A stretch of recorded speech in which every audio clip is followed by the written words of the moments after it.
noo lañ def ñoo ñëw ak yéen rek skincare plus nara jàkkaarloo ak yéen waxtaan ak yéen tuuti rek si suñu tube suñu baax emuñ rek ci ay diw waaye comme ni ngeen ko xamee rek dañoo yëngu ci ay tube te yënguwuñ nag si just any tube suñ tube bu nekk 5 star jesna la 5 star jesna mooy jesna bi gën a pire moom la ñoo tube palmaan bi gën a fort moom la ñoo liggéeyee buñ demee Bamako ñun duñ dem ci marché bi rek buub indi déedéet dañ leen a jox suñu specs ne leen nii lañ ko buggee nay lañ ko buggee fóot bi nangami fóot lañ bugga pour mu mun a set waaw cuubi skincare déedéet doo ko sol mu di la taxa all over the place ci gàttal ñun rek si cuub dara du doy day des not only dañoo cuub but bu la neexee ñu cuubal la ba pare nag ñawal la ñaw fi mu gën a setee nag rek la ñoo fëlee ñetti ñawkat lañ am nañ ñawkati simple nga xam ne xoppati rek mbaa def sa taille basse def sa dagit def sa roba amul benn dawme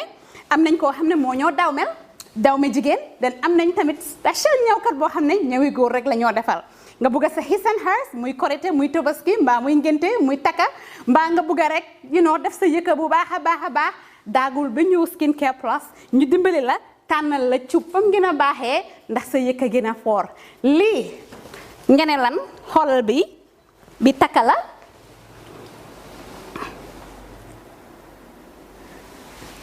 skincare fii la fu léegi yéen tey we're not all about skin we are skin care and the plus does come in so many different ways.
cubantu wuñ de dañ cub bam saf-saf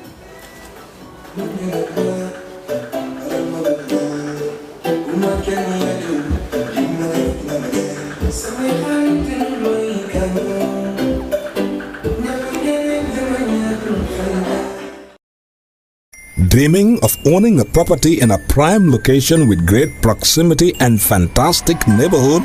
EJ Investments Sanyang Seaview Estate is the best choice you have been waiting for. Our Sanyang Seaview Estate is approximately 15 minutes drive away from the busy hub of Brusubi roundabout and into the heart of nature, where you can have a peaceful and relaxed lifestyle with your family. You can buy a finished 4-bedroom story with 5-year flexible payment plan or a service plot with 2-year payment plan one option. With over 300 homes, you will enjoy big tar roads with covered drainage, modern electrification with solar street lights, gated entrance with security post, and a breath-catching experience of our beautiful sea view and lake view. You can own a home today at our Sanyang Sea View Estate. Call us today on 446-4838 or 325-9220. Visit our website on ejinvestments.net. EJ Investments, first in property.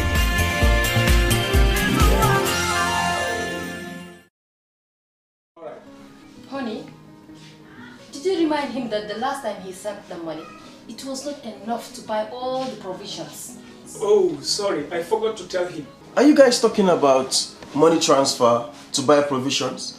Yes. But don't you know about Baluwo? Baluwo? Baluwo? What is Baluwo? Baluwo is a service that your son can use to send provisions directly to you guys from the shop.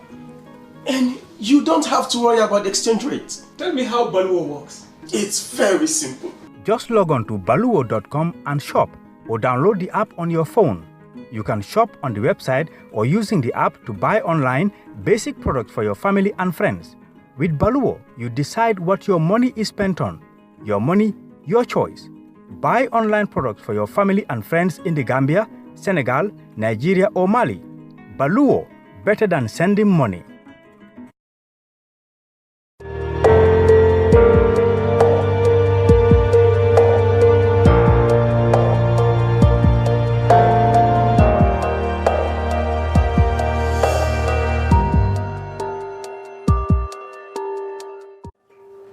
Hi, hello and welcome to the brunch on Kerfatu. I am Lamin Cham, accompanied today by Nima Kamara, is a lecturer at the University of the Gambia and panelist on this program. Mustafa Dawo is Vice President of the Gambia Press Union and is a member of the Kerfatu crew.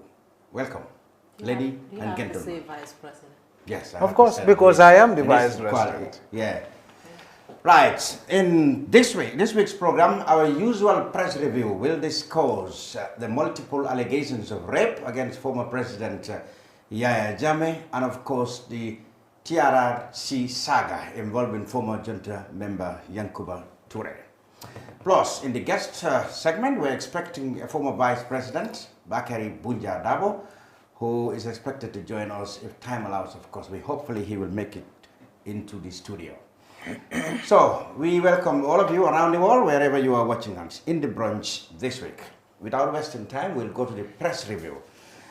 Well, there have been multiple claims now, which have now been developed into really a monumental catalogue of allegations of rape against former President Yahya Jammeh. First, we heard from Fatou Jallow, also called Tufa, who claimed the former president raped him in the month of Ramadan, or on the eve of Ramadan, at a ceremony which was supposed to be a sacred and religious ceremony at State House. Two others also surfaced, although anonymously, making similar claims. So, what do you make of this? Can we believe Madam or Miss Fatou Jallow? Why did he or she took all this long to say? Is it the usual thing? She couldn't have done it when Jammeh was around. First of all, we have no reason to not believe any person who claimed to have been raped. And why do you say that? Anybody in the Western world, people who want money or want to blackmail people could come out and say, you know, Mr. X raped me, even though sex must have been, you know, in South Africa, the former deputy president, Jacob Zuma was accused of, he said he never had any sex without the consent of the partners. So couldn't this be the case here? I'm not saying that any claim or any allegations of rape against anybody is true. But I also know that nobody is in a position to say that somebody who claims to have been raped, their story is not true. So because just as we are requiring evidence from them, we do not have evidence to the opposite of what the story could be. But that is besides the point. These are not new stories. It's just that we were not able to put a face to any individual who could come out to say that this is what actually happened to me. But we have had these stories long time ago, especially surrounding this pageant, that President Jammeh actually had been using our young girls and for sexual favors. And so I think it's a very brave moment for Fatou Jallow to come out with this story. I think it's going to inspire a lot of other girls who have undergone the same as we are seeing on social media and other places, people coming out with their own stories. I think it's important that we begin to have these conversations, especially as women are concerned. But another thing that we need to commend for this is the TRRC process. I think the fact that a culture has been established with the TRRC for people coming out to own up to atrocities that they have committed, for victims to come out to explain their stories about their victimhood. It's also inspiring people to do things like this. Well, Jammeh's admirers have rubbish these claims, saying they are not just true, but part of propaganda to soil the image of the former president. That's one of his party spokesman, Rambo, told the international media who came up with this story. And then there are others on social media who were saying perhaps Ms. Fatou Jallow and the rest of the people probably are not telling the truth. Well, do you have any reason to believe what they're saying, given the circumstance? They didn't come out to say, as Nima said at the time, because it was not just only impossible to accuse Jammeh of rape when he's in this country, but also well, in Tufa's case, she did. This is not a new story.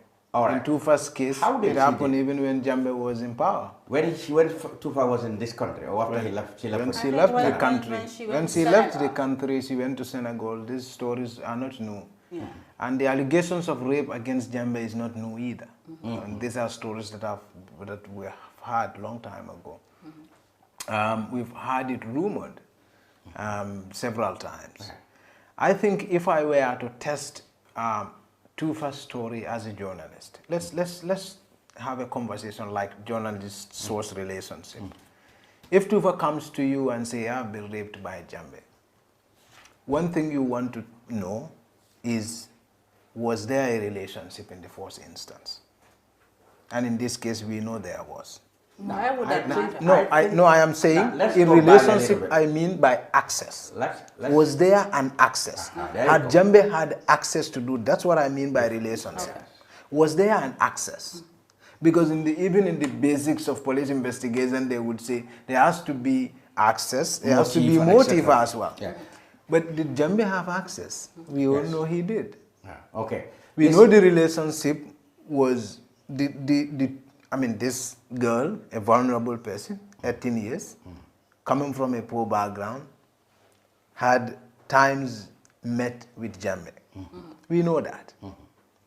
And we know also, if Jammeh uses his influence in the name of our office, which is the president of the Gambia, Jammeh is not an individual. If Jammeh is staying in Kanilai, no one cares. If he dies, no one even wants to know his name. But he's the president of the Gambia.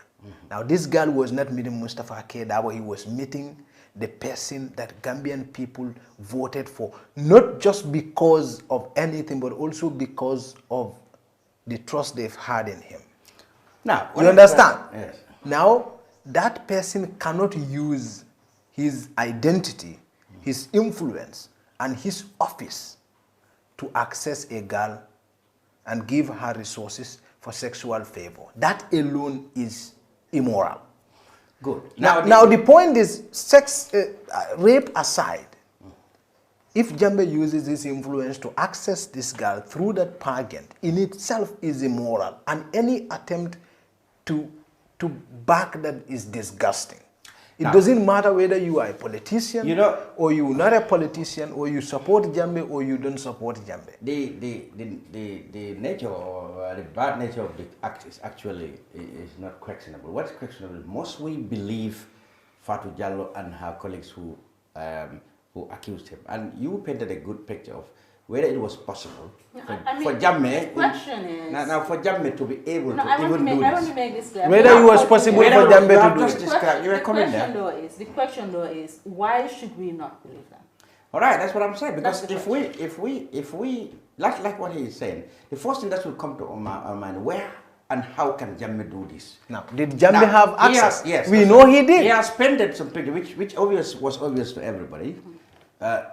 Jammeh created this protocol unit. Yes. Where young girls who are in no way even the least qualified Not even educated. Yes, even some. You were at the airport when Jambe was leaving. Exactly. A protocol girl called journalist.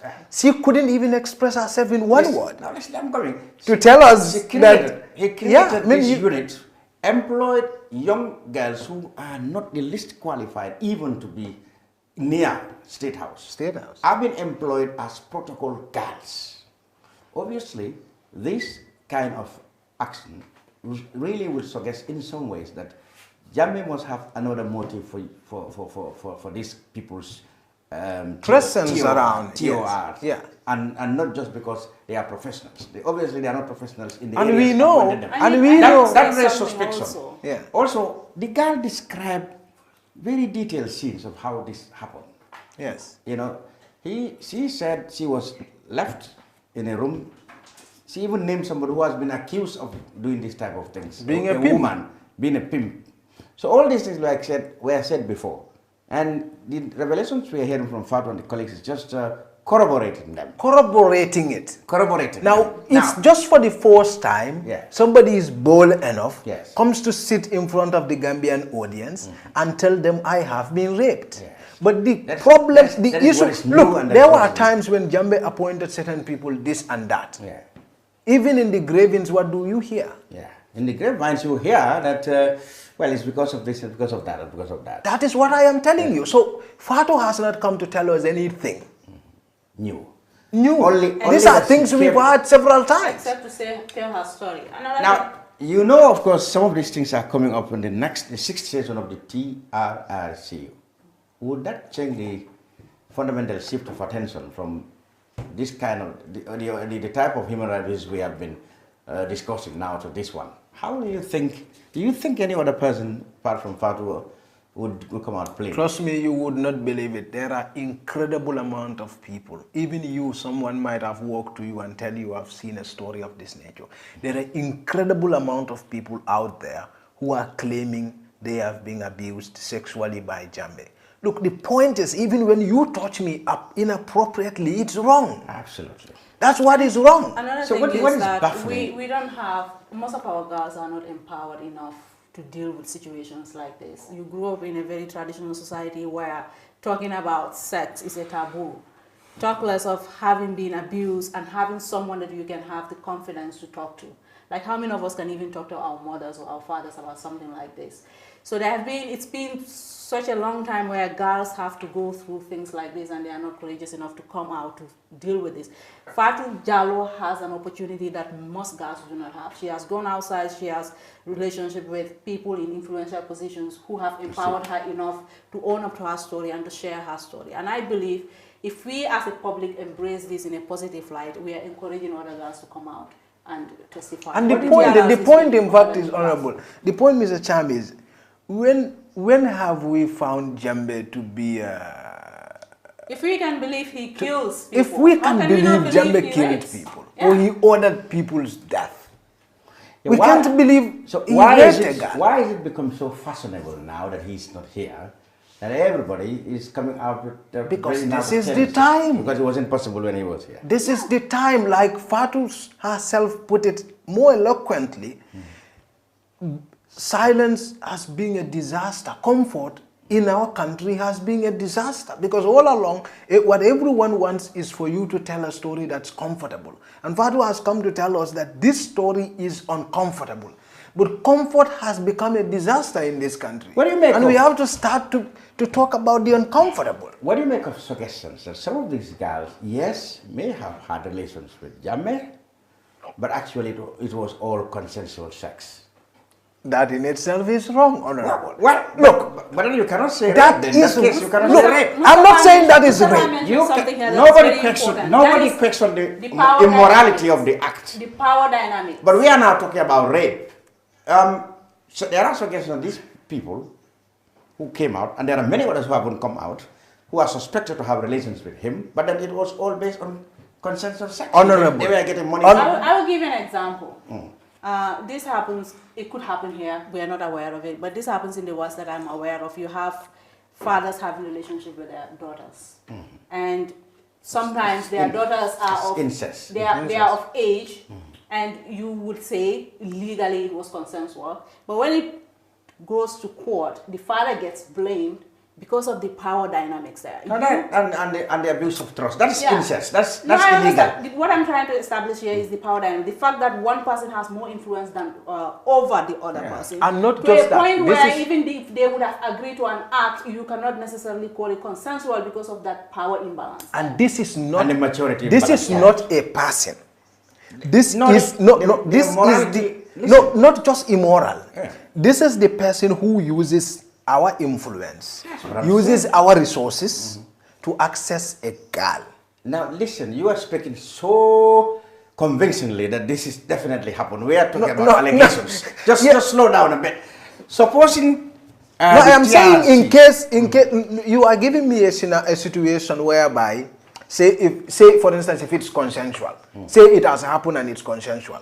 I am telling you, even when it's consensual, this I mean, imagine calling abuse of our office, Yes, abuse of his position. We know all that. that is what I am saying. So you have to look at it from that others, context. Nima, who are also concerned that there will be revelations about people who might have relations with him, because according to his critics, I mean, a lot of this kind had happened.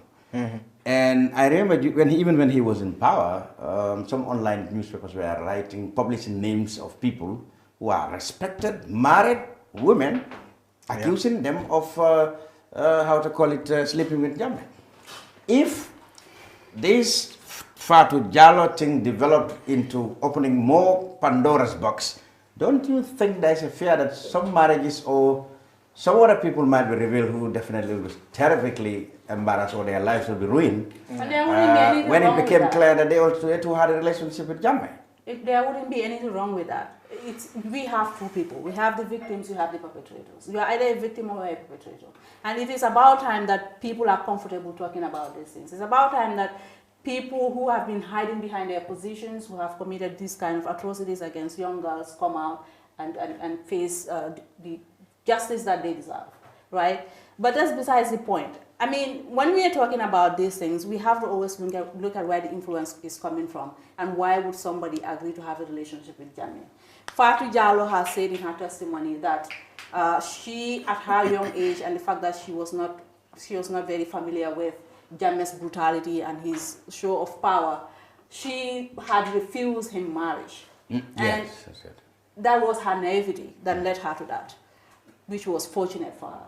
But there might have been people who are aware of what Jammeh could do if they could say yes or no to him.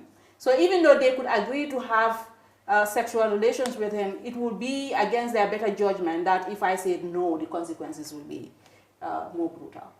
So you can even consent here needs to be qualified. Should be qualified. And also, because of his power. also, I mean, one thing you've not also touched on it, because this thing is coming before TRRC, we are told, inshallah, by September. Likely, these cases of sexual violence are going to come before TRRC by September. Now, here is where the problem is going to be. For me, telling your story that I've been raped, it's not a disgrace, because it's an honor. It shows you've refused it. It shows you fought it, right? That's why it's called rape. Yeah. Now, but the point is, the number of people, men and women, who are mentioned in the center of this as having arranged girls for Jammeh. Yeah, they have been allegations. And they will be named. Yes, Because and they any will be individual, addressed to them and they will have to TRRC is not like Human Rights Watch Yeah. or Trial International who've done this investigation. Yeah. TRRC gives you an Platform. exceptional platform, To- whereas you can even speak behind the glass. Okay. You know, and you can disguise your voice. Voice. And you have the opportunity to tell your story. And these people, when they tell their stories, they will tell us people who have arranged them for the president. And we will be able to sit somewhere and be able to corroborate their stories. These people, have they had access to the president? If they do, is the president capable of doing this? Obviously, I think that's in the positive. No one doubts that. We did not. Is there anyone who even genuinely doubts that? Well, we have to give them the benefit of the doubt. So many people go to State House for different reasons. This girl said, Yeah, but we are saying supposed to come, the ability for him to do this. Listen to the pictures he painted, which really I found to be macabre, ironical. A day like a gamo, when all Muslim leaders were waiting for Jammeh, according to her, Jammeh sneaked into a room only to demand sex with him when everybody was waiting for him to come and preside over a religious gathering. At this It's point, quite- is there anything you would put past Jammeh at this point? Look, Honorable, Mr. Chan, in 2015, You believe her? in 2015, let's go back to 2016, then come back to 2015. I just want to give you an analogy. In 2016, I think Jammeh declared Gambia an Islamic state, right? 20 yes, on December 10th, Yeah. 2015. Yeah. 2015, actually, the same year. On In December- December, he announced yeah, it. 2015, Islamic state, right? Now, in 2016, he went to Birikama to tell the Christians that pork is haram. It's not even mentioned in the Bible that pork should be eaten. Yeah. In 2015, that very year, Jammeh was the one, while he was doing his State of the Union address, he said he has the biggest pig farm in this country. Now, here is a guy who is telling Christians, pork is haram, don't touch it.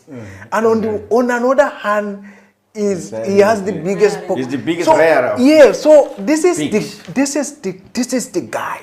That's his identity. That's who he is.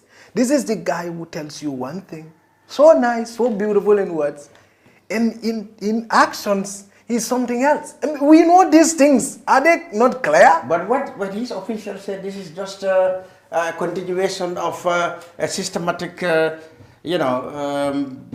and deliberate smearing of his image. Okay. You know, I mean, for people like Rambo is what is wrong with our politics. I don't really want to respond to Rambo. Even after It's our not only revelation. Rambo. The people said on social media, said, no, this can't be. Jammeh couldn't have behaved like this. This is just soiling his image. That is nothing new either. So You many times expected when that. Jammeh has been mentioned with regards to human rights violations, we have the same people who Even come out and if say, victims, it is not- even it if is not victims true. come and talk about it, people You still see, deny. Well, for this they country don't have to any move- interest in knowing the truth. For this country to move on, people must genuinely own up to what they do and say, look, this thing has happened and it is wrong, and we move on. Think about a situation where Alhaji Mati refused to speak the truth, and someone came with a hammer, like he is alleged to have done to someone else, and beat him with that hammer. Is that the country we want to build? Okay. And this That is the certainly problem. not. No, so people must accept that wrongs have happened in this country and move on. And move on. Okay, now I'm talking about, you said there's a need for people to come and said, well, this is what I have done, this is how I participated, and for people to know the truth.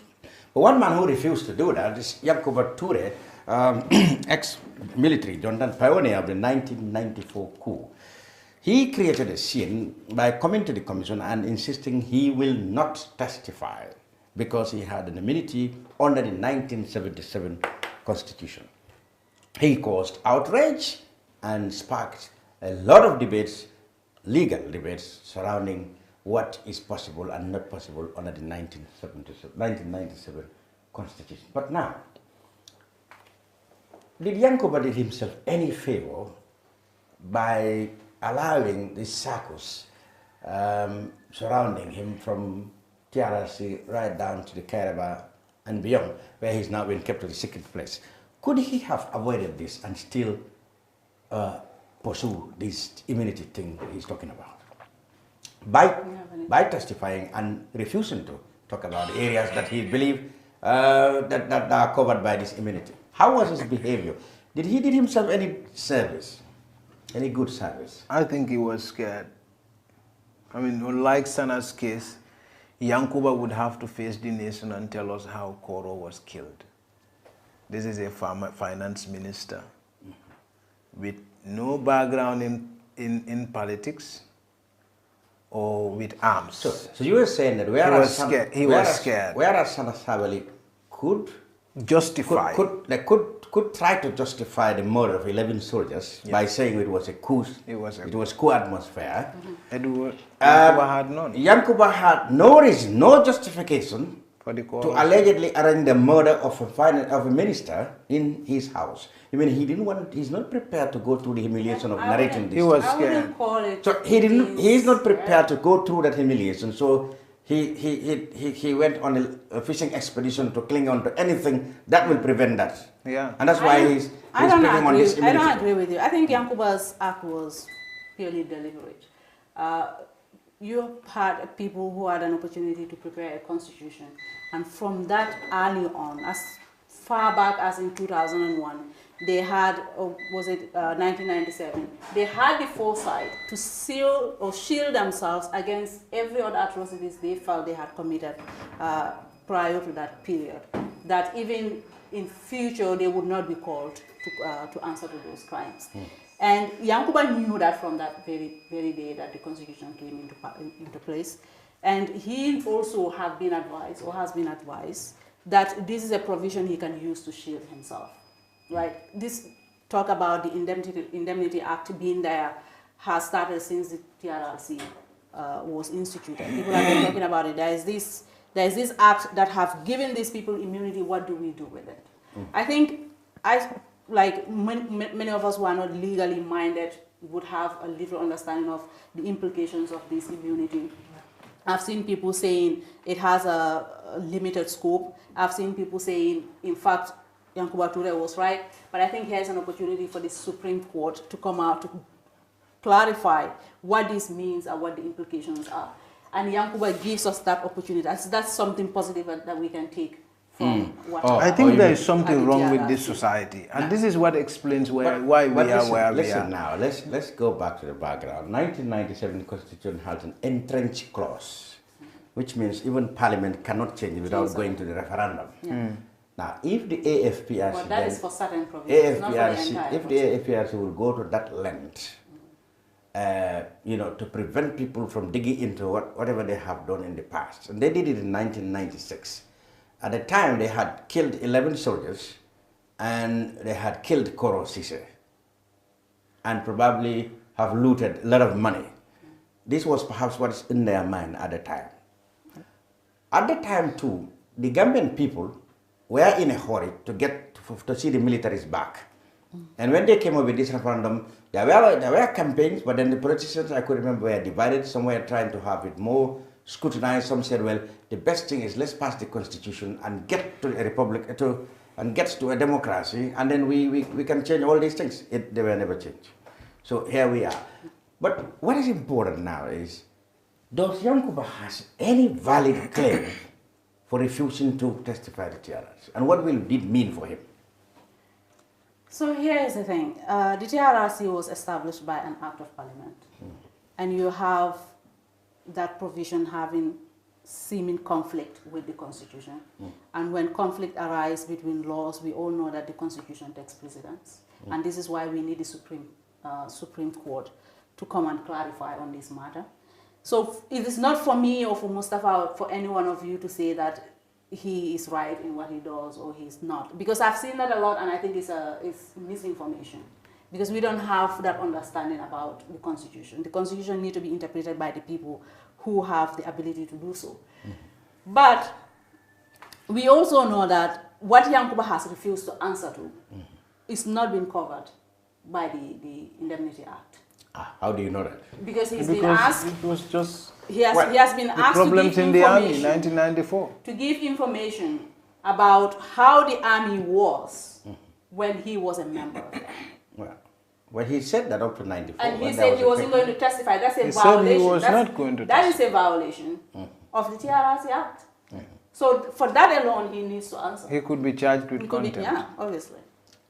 But the principal thing, what people are concerned is it possible, is the TRRC mandated to ask him about his role in Koro Sise killing? So for me, the whole point is, I mean, if I were Yakuba, because the right question is not whether you are sealed or not sealed.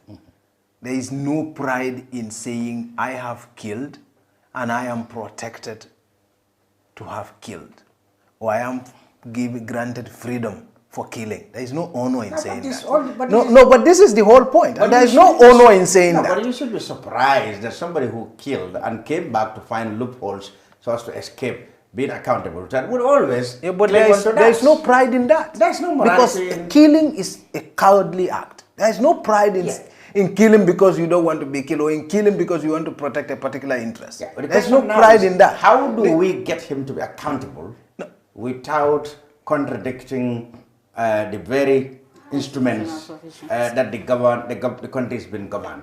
There are a lot of problems here, and SRFAL, I think a lot of lawyers have started talking about this, and there are a lot of arguments that even some very respected lawyers have said. One, the most basic thing that even if you are not a lawyer, you know about, is that there are no recognized immunities internationally for things that are called international crimes, like crimes against humanity, genocide, and others. So even if you are taken to Senegal, you will be prosecuted. They don't give an axe. What happens to you? Okay, for example, let's be specific. You understand, right? Let's be specific.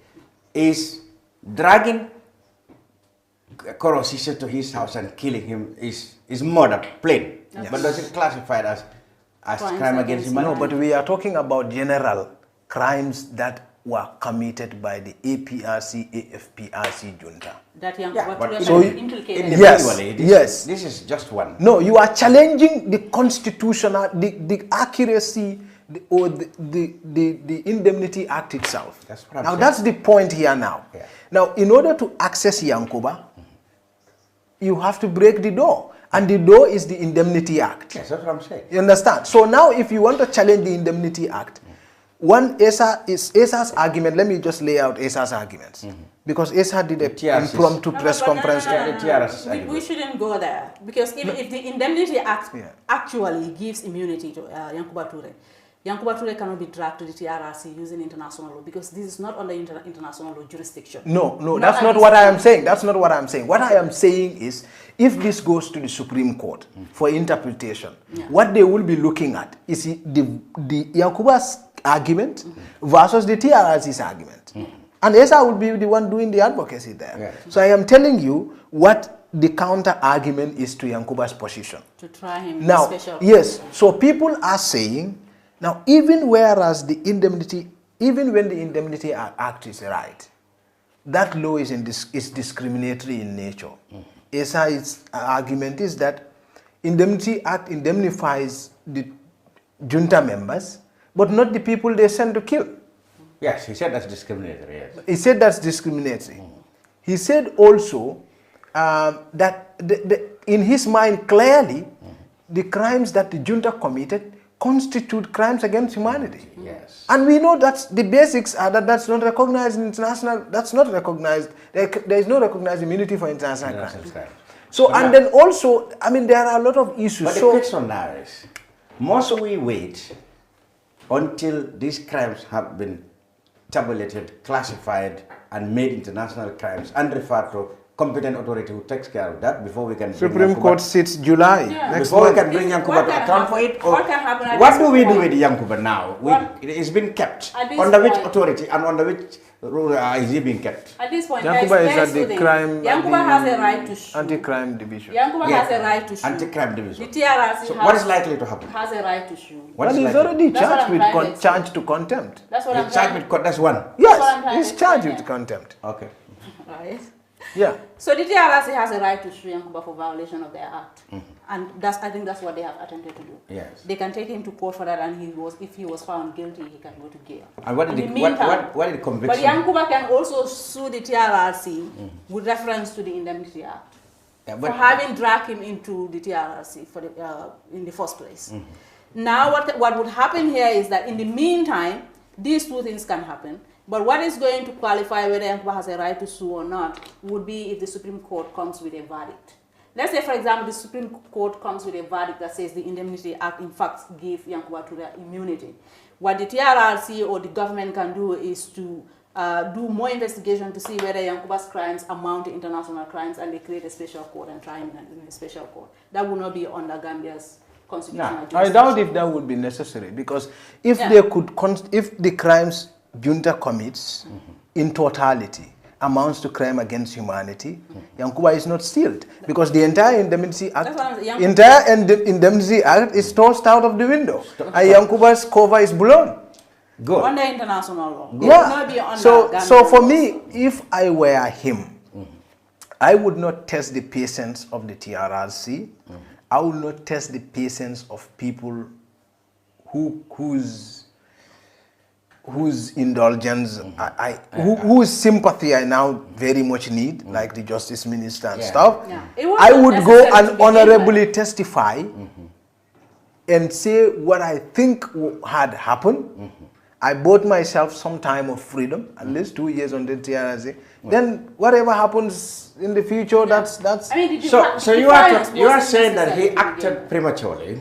Not just premature. No, what I'm saying is he started demanding this immunity prematurely. Yeah. Like he could have testified, and if the TRRC recommended that he should be prosecuted, then he could come up in court and said, "I cannot be prosecuted this because I was really given indemnity under the Constitution." That will be 2 years later or whatever time the TRRC recommended for these things. Yeah. You mean if you were in his position, you would have done that?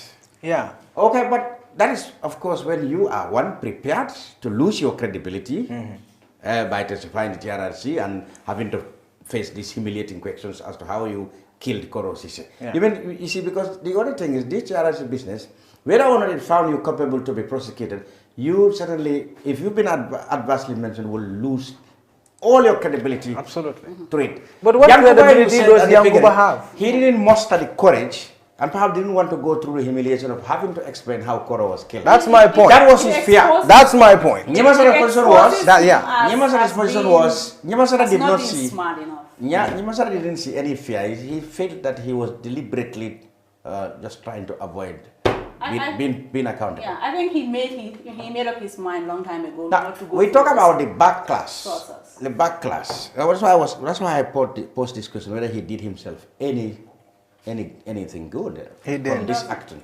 First, he created a circus around him, and his actions angered people who wanted to take mob justice. At the Kairaba the other day, it was really an explosive situation.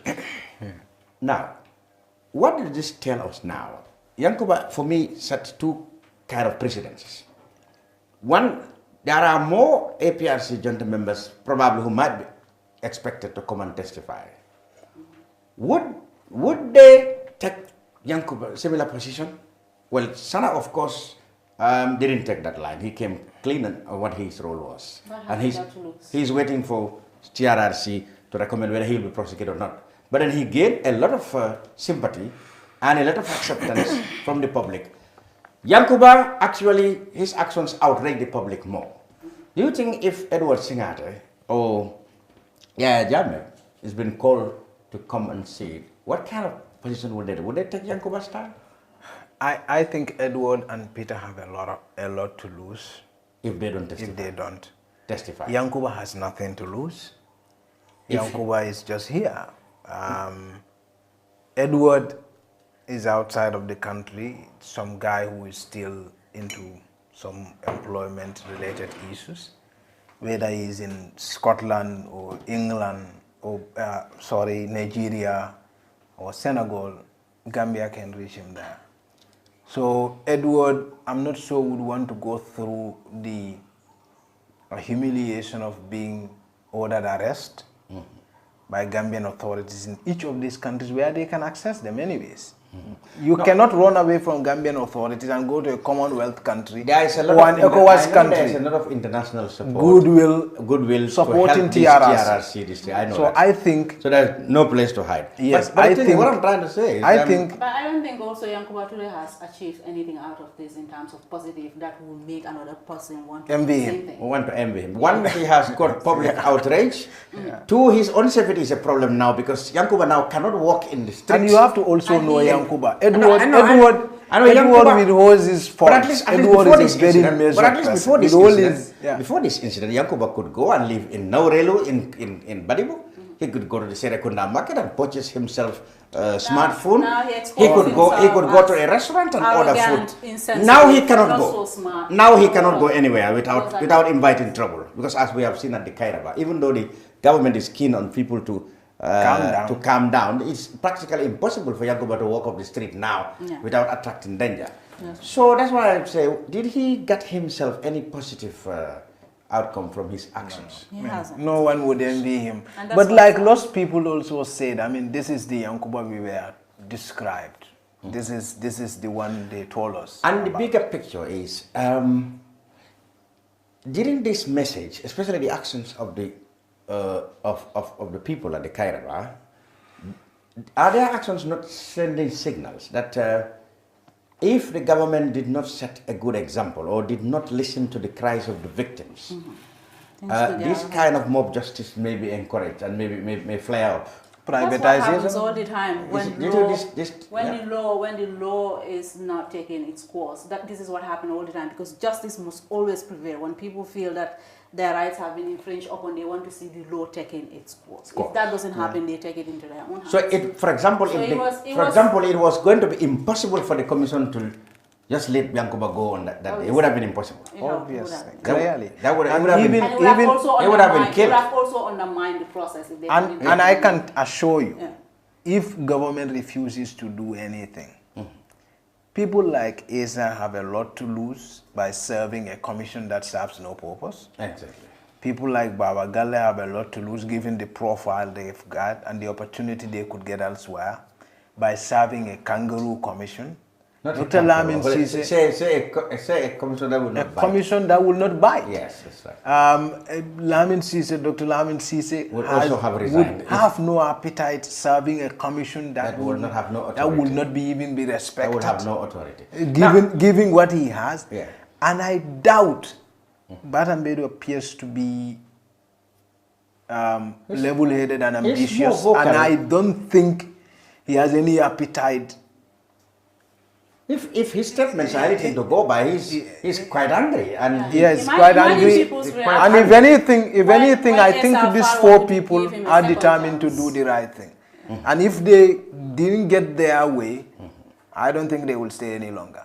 And at that point, that would be the breaking point. Now, because these are the people. These are the people currently most people trust as far as Gambia's transitional justice system is concerned. Now, if they walk away, the whole we are done. Collapse. Now, the whole thing collapses, and the country is in a mess. The other aspect that came out, or probably under this thing, is I mean, Alaji Kanye had said, I mean, he in his testimony at the TRRC, and I don't know what happened subsequently in the court, had suggested what we have seen now. He said Yankuba actually didn't give any serious thinking to this TRRC process. He condemned. He said, don't even mind them. So was Alaji not right then? And if he is, then why is the man thrown out of court? Why couldn't they prosecute it?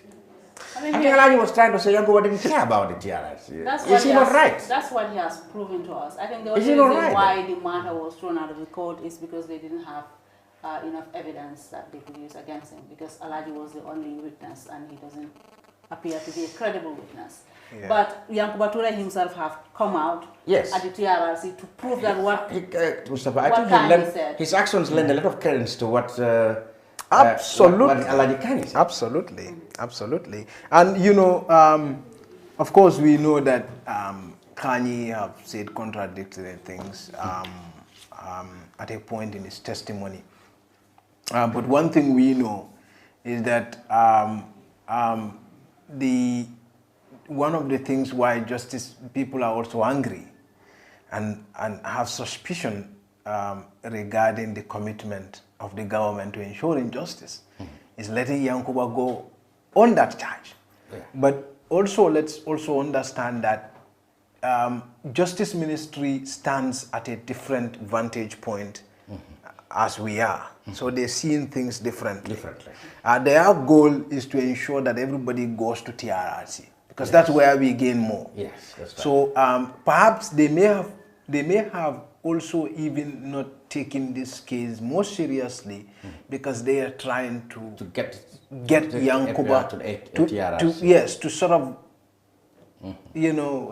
persuade him to go through TRRC. And now that fails now, like Bas said, I genuinely think that they ready to set an example. To throw the book at him, because that's what the Justice Minister said. So I mean, well, we will in a short while go around the town, the city if you like, the country, and sound the opinion of the people, the Gambian people, on what had happened between Yankuba Toure and the TRRC. I will come shortly. But before we go to that, let's just go back a little bit to Yankuba. I was saying, if Edward Singate, for example, agreed to testify at the TRRC, and then he chose the line of Yankuba, do you think, from what the characteristics, from what you have known about his character, is somebody who would prefer to go to prison just to be like Yankuba? I doubt it. I think Edward, you have something to say? I think Edward has everything to lose. Yankuba is here. Yankuba had never doing gone nothing. anywhere. He's never gone anywhere. So Yankuba had always prepared. He has no profile whatsoever. Edward has gone up to the level of the ECOWAS vice chairperson. And I think it's in his interest to show the world that, of course, during my days I've passed, I have committed terrible mistakes. And I want to own up to them. I think he appears more credible. You believe, okay. He appears more credible when he does that, Besides that, and move ahead than like what happened to Sabali now. Yeah. I think Sabali, also what the TRRC does is it gives you time. Because this process is going to be until, let's say, 2 years later. 2 years, and it before could be the extended. recommendation comes out. It will be long. So I don't think there is any benefit for Edward to want to go to jail where he has all the comforts in Europe. And by testifying, he can continue to live in this comfort. And also the TRRC makes it very clear that people can claim immunity from having testimonies that they have given to be used against them in a court of law. Now, so they can always do that. Now, what is different between the TRRC and the Jane Commission as far as this indemnity business is concerned? Because Edward, Yankuba, both agreed to come and testify. They were accused of, presiding over a lot of misappropriations or acts that are seen by the law to have cost Gambian people a lot of revenue loss. They came up and said their side of the story. Why are they afraid this time? Why didn't they claim immunity? Because of course the immunity. Being confirmed a thief and being confirmed a murderer are not the same. Even you would choose to be a thief than be a murderer. No, what I'm trying to say, look at the inconsistency.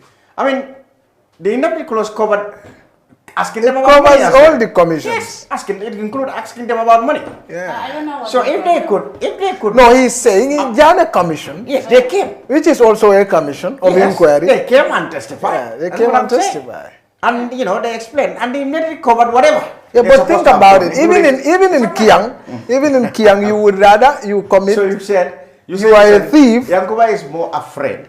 Yeah. He's more comfortable in talking about what money he had stolen. Yeah, I think he's scared. Than whom he might have killed. Yeah, yes, and people don't make anybody look like a hero by doing this. Yeah. It's cowardly. That is what it is.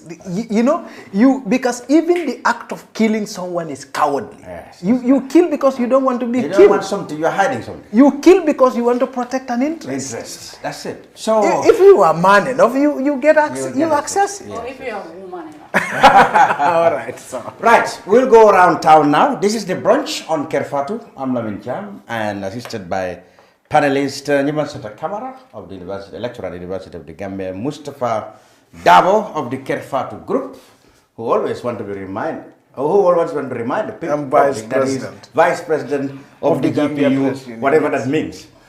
We will be back with those vox pop from the streets about the Yankuba Toure saga at the TRRC.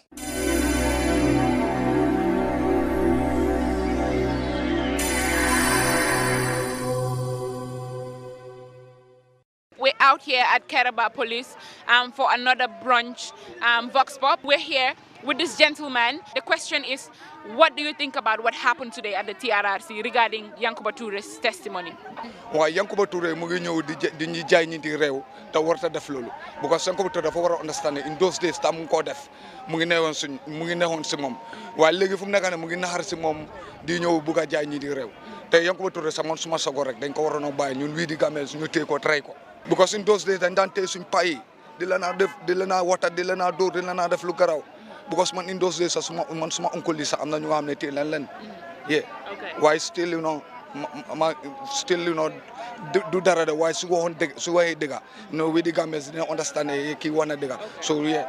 Gis nga dëkk bi suñ bëggee mu dem kanam mooy loo xam ne moo war loolu lañ war a def because dëkk boo xam ne su luwaay yu bon nekkee si biir dëkk nit ñi foofu lañ dee wéeru di bugg a won ne ñoom si luñ nekk loolu lu war la understand nga because Yankuba Touré lu moo wax ne moom dafa am immunity doo mun a am immunity on top of a human right violation loolu international law sa demut ak loolu demut ak mbiri doomi ada humanity sa understand nga so yëfi draconian laws yu nekk si suñ biir système bi yooyu lañ war a génnee dëkk bi mun a dem si kanam because lu fi xew it's not a good sign for this country understand nga suñ buggee dëkk bi dem kanam luwa yu bon yoo xam ne ñu ngi fi woon dañ leen war a génnee ñu bàyyi di def favoritism understand nga loo yoo xam ne ñoom ñu nekk si office yi yooyu ñoo leen favor ñuy bàyyi luwa yooyu noonu luwa yoo xam ne ñu ngi affect the ordinary citizens and the victims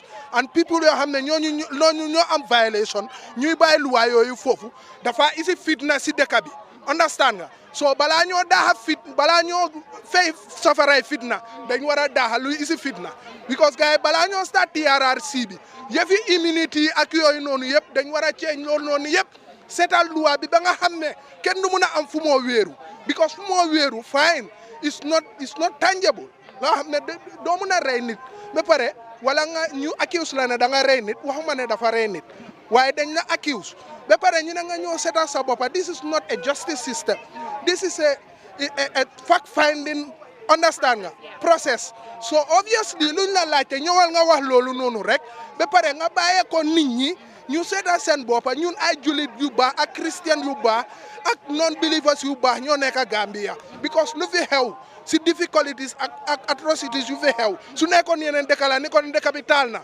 waaye nit ñi dañ am patience boobu noonu pour mun a baalalante mun a move forward maintain peace loolu mooy Gambia bi waaye lu ma wax mooy the people who've committed atrocities ñu xam ne dëkk bii nii they will not sleep comfortably in this country let them come and tell us we learn from it ñun xale yi nga xam ne ëllëg façon am du mu sa xewaat waaye naan ne da ngaa jël advantage ne waaw man dama am immunity who are you the whole country is bigger than you even you have immunity come and tell us what happened understand nga si loolu noonu nit ñi foofu lañ dee fay ne into their hearts ñu mun a forgivante waaye yow yaa ngi wax ne waa dama am immunity fine loolu du la mun a protect it cannot protect you the citizens of this country is the Gambian people got the power doole bi yëpp Gambian people yi ñoo ko amee it belongs to the people constitution bu moo wax ñun ñoo ko defar ñun ñoo ko dee change ñaata constitution ñaata yoon lañ change constitution bi fii the status quo has changed now 3 times understand nga waaye the Gambian people remain understand nga the citizen remain so su fekkee ne da nga offend citizen yi génna sil nga wax nit ñi ne dama leen offend baalal leen ma lii moo xewoon baalal leen ma people find it in their heart comfortable and forgive for you. We want to see justice before reconciliation. Gambians now, they are politically aware. They know what to do. So based on that, we would like to call the government, let them practice justice. And also we want to see Yankuba Touré, we want to see things happening immediately. Look, Yankuba have to be grateful to God. God has given him a chance of being in this world today. There were other people who committed the same thing with him. But those people died today. They have no chance to repent to the Gambian people. They have no chance to repent to the people, to their victim. Yankuba has been given chance to come and repent to the Gambian people. Yankuba refused this. But the worst part of it is now, Yankuba came to TRRC and tried to make himself like one of the, the issue here, one has to understand one thing. Yankuba wants to be famous. And look, here, we want to tell Yankuba that you're not going to be famous here. You're not going to be famous here. Justice will reveal here.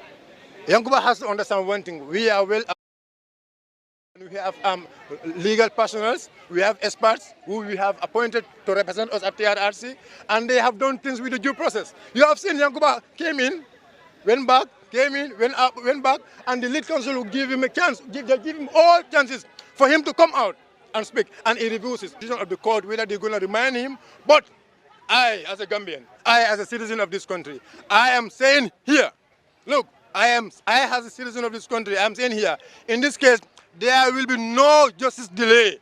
We don't need justice delay. We want Yankuba to be taken to the court right now, taken to the remand, and from the remand, I want the next court or the following court, Yankuba should be jailed according to the law. What will happen to Yankuba Toure, we don't know. Let's leave everything to the rightful people to decide what exactly will happen to Yankuba Toure. Back to the studio. I am Sally Job.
Welcome back, and thank you very much, Sally Job, for that vox pop on the Yankuba Toure TRRC saga. Just before we go to other topics, Nima and Mustafa, some of those people we interviewed, they were Sally, said they believe that the new government was actually more interested in serving themselves than actually looking at very rapidly, as they did with things that favor themselves, by not expediting a look at the bad laws that were in place. For example, they were very fast to amend the rule which barred some of their members from becoming vice presidents, etc. But they didn't talk about this immunity. I mean, he's blaming the government for actually not looking at these things to prevent this kind of scenario. They have a valid point. Yeah, I think that's what everyone is talking about. If you have a leader leading a country, these are the moments where you expect the leader to come and address these issues. So many things were involved here. The constitutionality, the question about the constitutionality of what he did was questioned. And this is a process also, the TRRC's process, you want that to be backed by the leadership, and you want them to strongly state their support for the TRRC process. Yeah, but Mr. Barrow did that in a press release. He said the president is very much supporting the TRRC process. But the press release is not as... I mean, he should have come out himself. He should have come out to give a speech in support of the TRRC by condemning what Yankuba Toure has done. That gives confidence. People will say, look, he's interfering in what looks like that is interference. That is giving It gives strength. confidence to the process. But also, it is laying other people's fear that this could turn into something like this. Do you think the people's anger at the Kairaba police station is not a reflection of what they see as weak leadership or something like that? Look, people are angry. I was saying exactly that.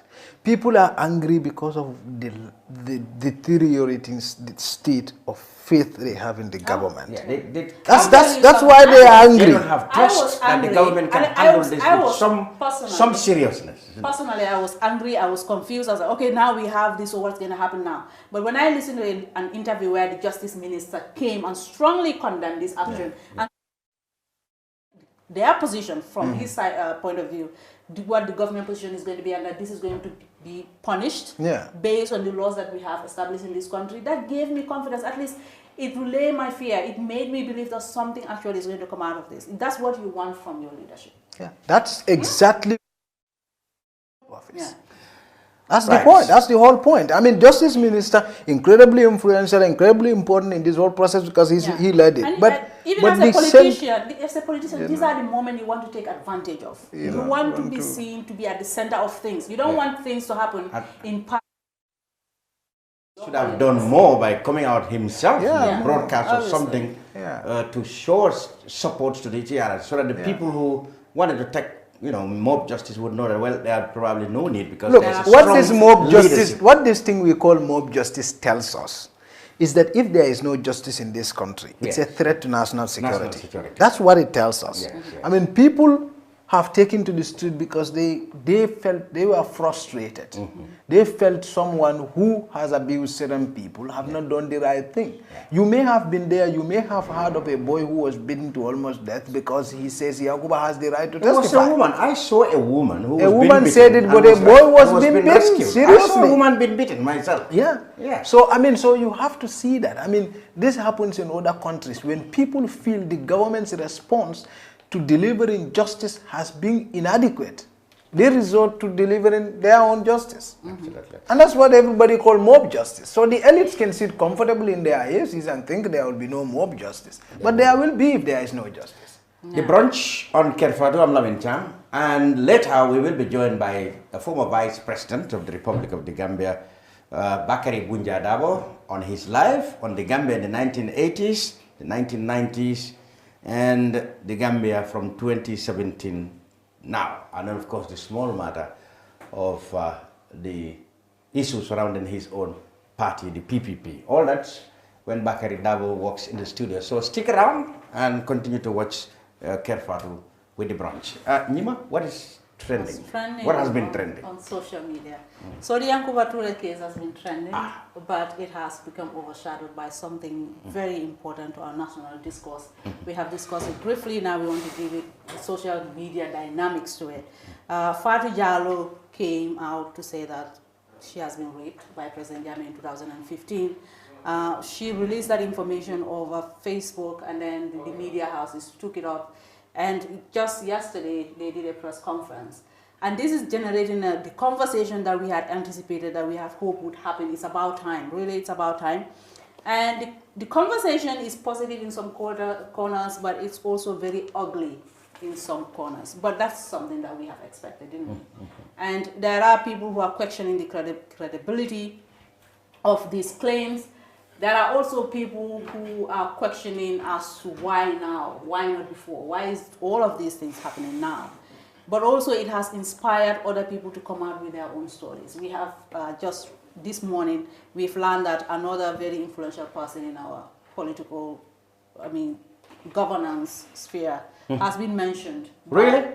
Yes. Oh, there is our own version of Me Too movement. Yeah. I was telling you that it's happening. What I could see happening is that some may mention that it happened to somebody else, and somebody else, even that the person may not be ready, prepared to come forward and. But these are people who are giving in.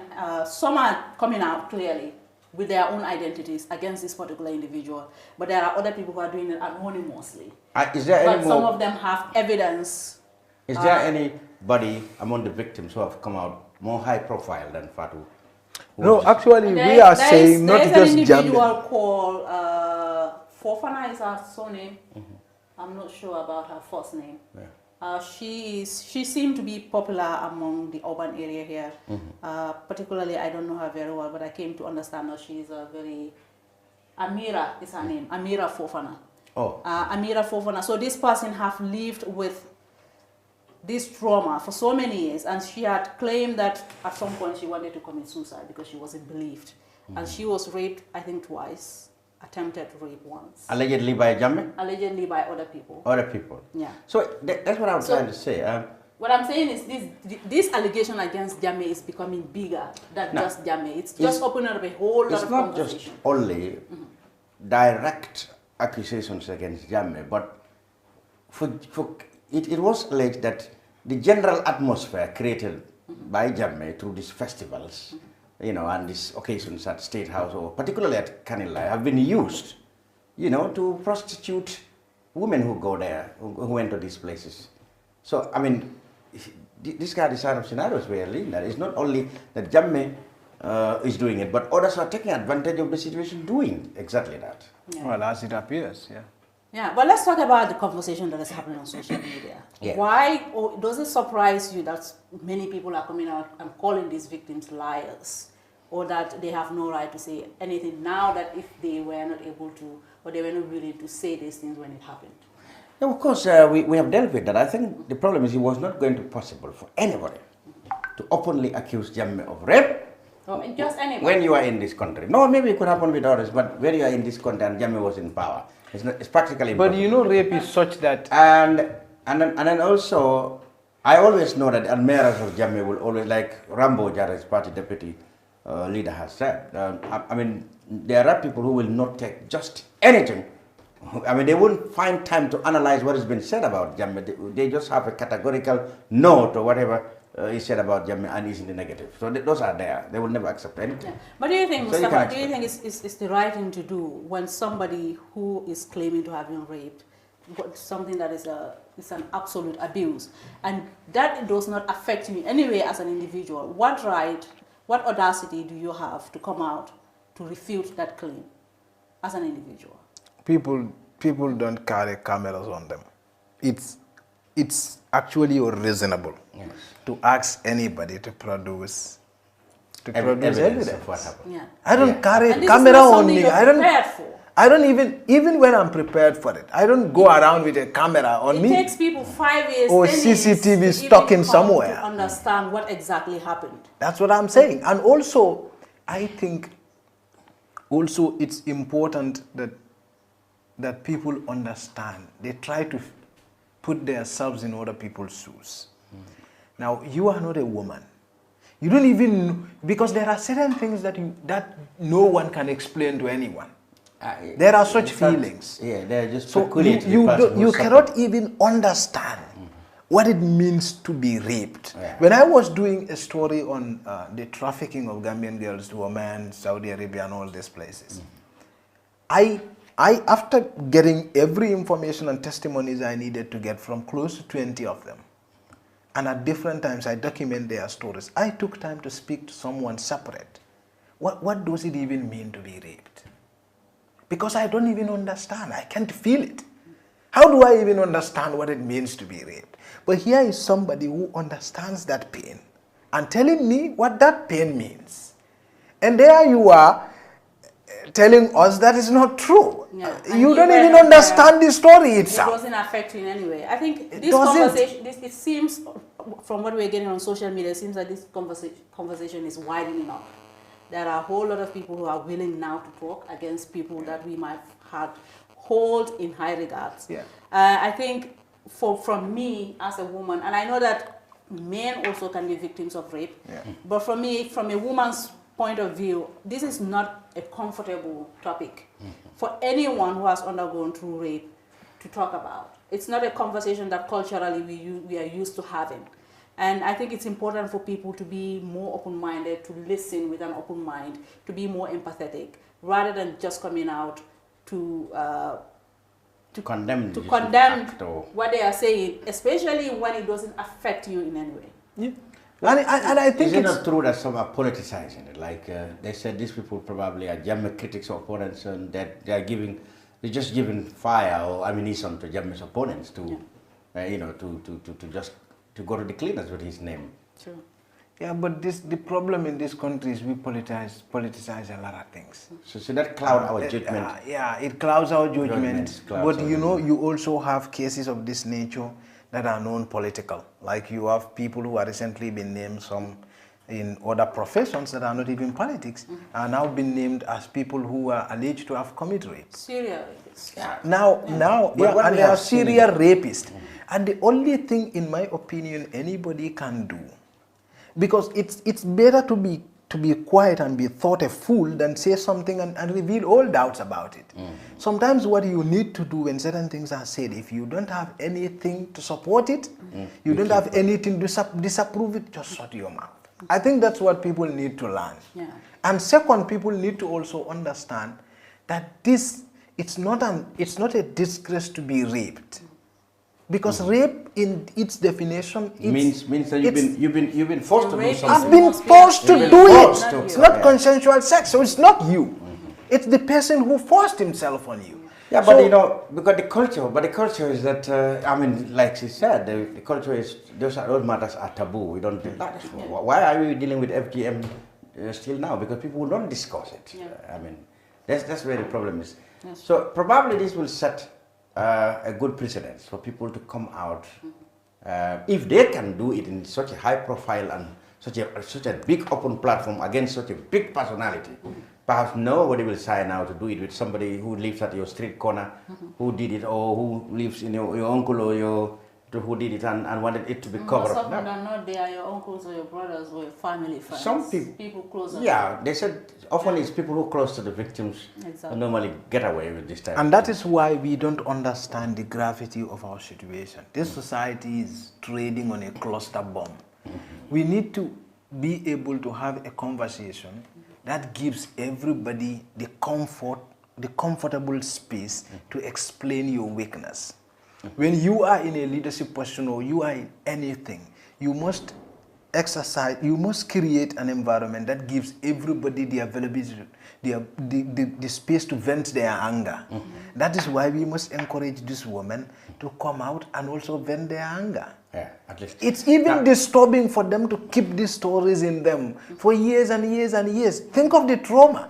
But when you come out and scream at the person who hurt you and scream at the society, you question the comfortable things, you say the uncomfortable. I mean, these are things that helps these people also who have gone through a lot to at least go through some form of therapy. At least we begin to have a conversation. At least that way we know the society is getting somewhere. I've seen people, well, that's people who try to find a hole in Fatou Jallo's testimony. They dissected her statements to different angles, trying to see whether they can have fault with it. Some of them are suggesting that, okay, well, you know, the girl said rape. Yeah. Some are suggesting that no, and she said she was young, she was 18 at the time. But she didn't say that was her first experience, sex. Did she that? Why should that even matter? Yeah. How is that business? Now somebody's saying that, look, you claim you have sex with Jammeh, but I have known a friend who have had sex with you. Somebody said that. Which somebody is said, fine. no, That's my body. Agreeing, that's Fatou's body agreeing to have sex with somebody. No, that's not anyone's business. No, I think what the commentator or the critics found missed the point. Where he or she missed the point. It was a he, because he said that he was his friend. Yeah. He said he claimed to have known a friend who had had an affair with Fatou. I think I know where you're coming from. But then the thing is, Fatou is not claiming that Jammeh disvirgined her. Yeah. She did not. She never said it in that statement. Yeah. She just she was raped. Yeah. She said you may be married and have sex for 100 years, and somebody else forced himself on you. That's rape. Which doesn't make it right. This is a valuable addition to this conversation, because most of the time when people hear rape, they think it happens to people who had no sexual experience. I think that's what they... Also, when you are in a relationship with somebody, you cannot claim rape because why? You were his boyfriend. That's crazy. You are married to somebody, you cannot claim rape because you're married. Rape is just when you say no and they do not honor. Exactly. Honor. But then of regardless of whoever is. But then of course, where many people will not agree with you is how a woman can claim rape. From their husband? Yes. And it is rape. And if you say that in Badibu, you will be dealt with. Well, in Kiang, I know it will be doubted, but in Badibu, no. We're very sophisticated. Think about it. Anyone who claims that in Badibu will be dealt with. Oh, no. We're very sophisticated. General Martin's way will be dealt with. And there will be no sympathy for that. I hand over to you. That is the social media. Mustafa, what has been what was the major story on Kerfat? Because I saw one. We was talking about, I think it was this mob justice thing. Was it mob justice? Well, mob justice thing, of course, that's we've discussed that, where people wanted to went to Kairaba to. We have carried we took a picture of a young boy who have come to know as Buba S. Ture, I think. Yes. With a Pastor Young Ture Mr. Ture must testify. I was amazed. I was amazed with the creativeness and the speed with which that guy was able to present the placard. Yeah. Just within minutes of Ture's. He came with it to say, Mr. Ture must testify. Yeah. And that was like, wow. Everybody was I was wondering, you know, the pace with which he took to make that placard. It seems like people were prepared. I think it was people. No, I mean, people because have been creative. Yakuba had given us 2 hours to speculate. Yeah, so everybody had prepared for this outcome. And people were angry.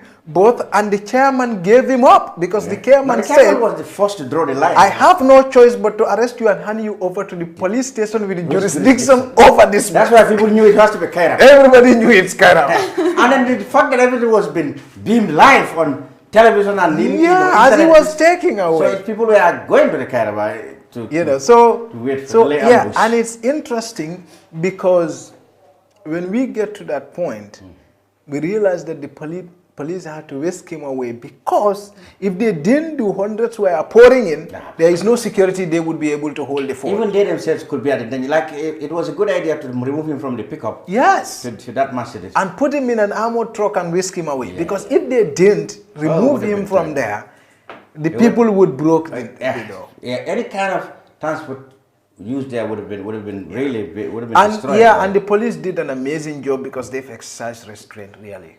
Yeah. People have they've insulted them, they've pelted them, they did everything. Insulted them. Yeah. They thought the police were protecting. Yeah, and police unfortunately, they threw a tear gas canister.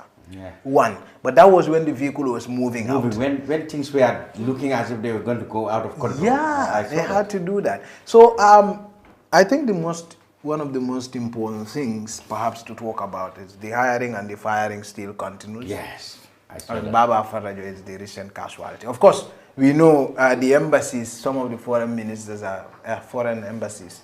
The high commissioners and head of foreign embassies have also been recalled, whose terms have expired, have also been recalled. Yeah. But Baba Farajo's firing is interesting. I mean, was it politically motivated? I didn't see it coming. I didn't. Is it also politically motivated? Well, I don't know. Maybe Barrow is trying to get back at his former boss. Versus UDP. Well, we know he was appointed after these people came to power. So maybe he's trying to undo. And who is Alpha Robinson? How much do we know about him? We are told he's an engineer, a professional engineer. Some classed him as a very sophisticated young man. Yes, but I have no idea who he is. But some people said he's a very smart engineer. And Kanilai also, there was another shooting.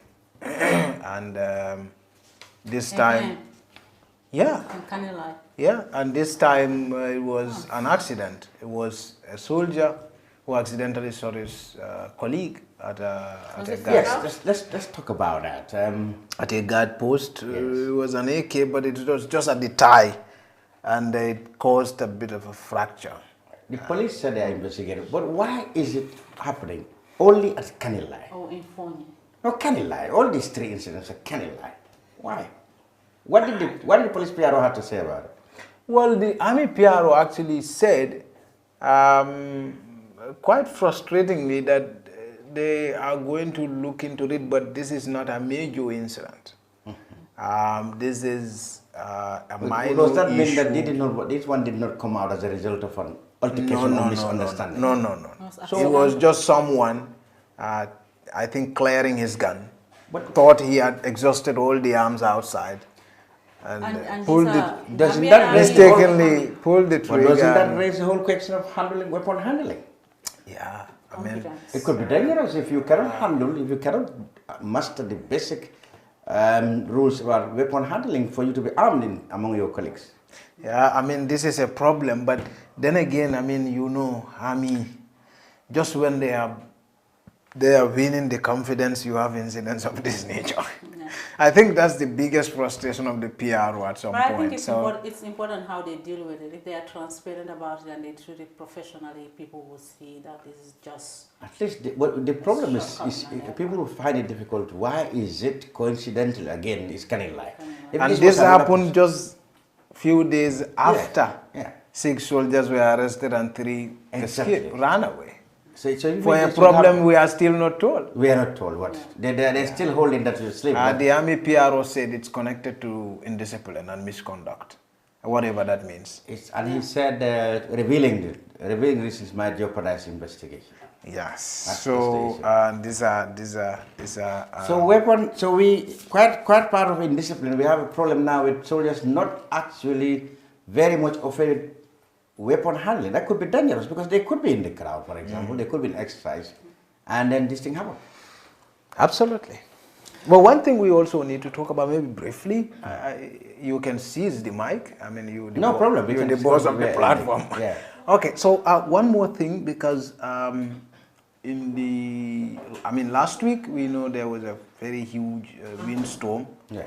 In Sierra, and URR. And that's also on Kerfado. Yeah, and there was an issue with response. Of course, we are later told that the president donated $1 million in worth of food items to these people. Yeah. I have to roll my eyes at that. Should we dance and clap for the president's intervention, or should we question where did he get the money from? Shouldn't it be the government donating $1 million and not necessarily the president? What do we go? How do we go? Why should we even call it donation? Why is it not? The government has a responsibility to respond in matters of emergencies, and we have a whole institution that's responsible for that. And we are not just talking about response; we're talking about adequate response so that instances like this could be prevented in the future. So it's so convenient to just give money. It's just like we are saying, I don't want to deal with this. Just go and deal with it. I mean, it's frustrating. And we are a society that creates and flourishes on tokenism. This is government's responsibility to deal with the poor. Why do we have to single the president could not deal with it within the greater using the government. The nation would suggest it's benevolent. We could absolutely. Why do we have and then we created this benevolent guy on top there. On top of this. Who we feed $1 million. Instead of we said government has donated $1,005,000. Government doesn't even donate. Government must respond. Not government responded with $1 million or something like that. So you think the gesture may be right, but again the context is wrong because it suggests to people that some people are trying to get a good name out of it for the president. And when things like this happen, hundreds of people displaced, homeless, 3 people died. Yes. The president could not even come to national television and talk to people. Go to Look, even if he cannot talk to the people in any language they understand. Look, this is one guy fluent in 4 major Gambian languages. Yeah. He could not even go to the television and talk to people. What is wrong with this? And then, so what do you make of then the visit of collectively? I'll come to because and they went there. Can they went there? What is it? And vice president? And you saw the political favor he got out of it. Vice president, you went there. At least the vice president. Well, we were told the vice, but it was later after Kande went there. What do you make of M. Sumare's who dismissed the visits of both Kande and Vice President Toure? He said they are all political gimmicks. The people could take care of themselves. But how could the people take care of themselves? He said Kolare. To be exact, he said the people of Kolare don't need them. They are politicians. Kolare can take care of themselves. You know what Kande gave up to do this? A whole political rally that he has been organizing. He discontinued. And that's what politics is about. It shows that he's responsible. It shows that he cares. Whether it was for politics or not, of course, it's going to score in political points. But at least these people understand that somebody really cared. And this is the second time this is happening. And the only thing the State House does was to issue a press release on their State House website. But at least they said the Vice President was there, to be fair with them. So probably... But the Vice President was 2 days after? Well, there you go. I'm afraid we have to draw the curtain on the brunch on Kerfado this week because we do not expect that our guest will make it to the studios. We're hoping we'll get him in our subsequent editions of the brunch. So on behalf of everybody, Nima, a lecturer from the University of the Gambia, Mustafa Dabo is from Kerfadu, and he wants to be called Vice President of the GPU. Shout out to Sally for the Vox. And Sally Job, of course, who conducted the workshop, Charles, our technician, and everybody working behind the seats from all of us here. And to you watching us from all around the globe, we say goodbye, and we will meet on Saturday. Honey, did you remind him that the last time he sent the money, it was not enough to buy all the provisions? Oh, sorry, I forgot to tell him. Are you guys talking about money transfer to buy provisions? Yes. But don't you know about Baluwo? Baluwo? What is Baluwo? Baluwo is a service that your son can use to send provisions directly to you guys from the shop. And you don't have to worry about the exchange rate. Tell me how Baluwo works. It's very simple. Just log on to baluwo.com and shop, or download the app on your phone. You can shop on the website or using the app to buy online basic products for your family and friends. With Baluwo, you decide what your money is spent on. Your money, your choice. Buy online products for your family and friends in the Gambia, Senegal, Nigeria or Mali. Baluwo, better than sending money. Dreaming of owning a property in a prime location with great proximity and fantastic neighborhood? EJ Investments Sanyang Seaview Estate is the best choice you have been waiting for. Our Sanyang Seaview Estate is approximately 15 minutes drive away from the busy hub of Brusubi roundabout and into the heart of nature, where you can have a peaceful and relaxed lifestyle with your family. You can buy a finished 4-bedroom story with 5-year flexible payment plan or a service plot with 2-year payment plan option. With over 300 homes, you will enjoy big tar roads with covered drainage, modern electrification with solar street lights, gated entrance with security post, and a breath-catching experience of our beautiful sea view and lake view. You can own a home today at our Sanyang Seaview Estate. Call us today on 446-4838 or 325-9220. Visit our website on ejinvestments.net. EJ Investments, first in property.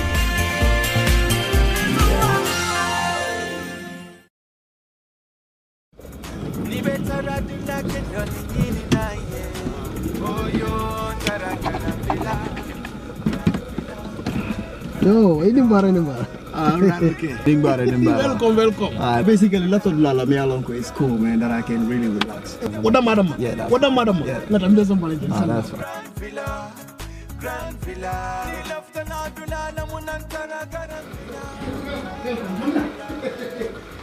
Grand Villa. That's fine. Slowly. Yes. No. Yeah, actually, a lot of people are basically me alone because they relax. So it's basically I can understand.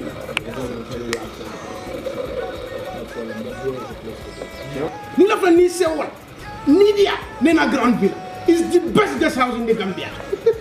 Beji andikam Grand Villa Guest House. Na labungul bebe senyaring adu na bungul bebe nyarandiring coming ibela fila ila suwe taranyame. Until Grand Villa na kiliano la lafino wale mukamwati intel kang. Na ye sabati Grand Villa yela kodo na fa kalamuta.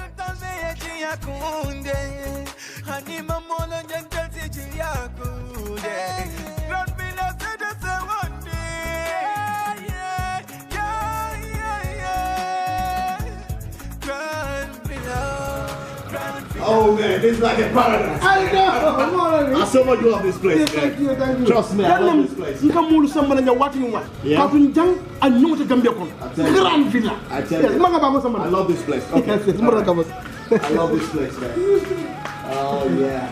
Ni leftan na kuo keso sotola. Futama Oljuntum Paradise Estate. Mbaya kumandiroke 7527-218. Wale futan na website auto www.grandvillaguesthouse.com. Grand Villa Guest House.